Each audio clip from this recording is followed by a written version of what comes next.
حضرت انس بن مالک اس حدیث کے راوی ہیں، فرماتے ہیں کہ رسول اللہ صلی اللہ علیہ وآلہ وسلم نے اپنی پیاری بیٹی حضرت فاطمہ تو زہرا رضی اللہ تعالی عنہا سے فرمایا کہ جو تمہیں میں تاکید کرتا ہوں اس پر عمل کرنے سے تمہیں کیا رکاوٹ ہے؟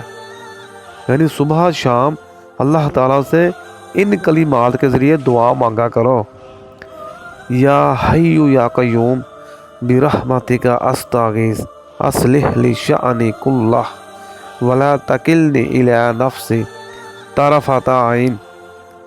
اے زندہ اور قائم رہنے والے، اپنی رحمت کے ساتھ میری مدد فرما اور میرے تمام کام درست کر دے، اور مجھے پلک جھپکنے کے برابر بھی میرے نفس کے حوالے نہ کرنا۔ کتنے بہترین کلمات ہیں یہ جو نبی کریم صلی اللہ علیہ وآلہ وسلم نے اپنی بیٹی کو بتلائے تھے۔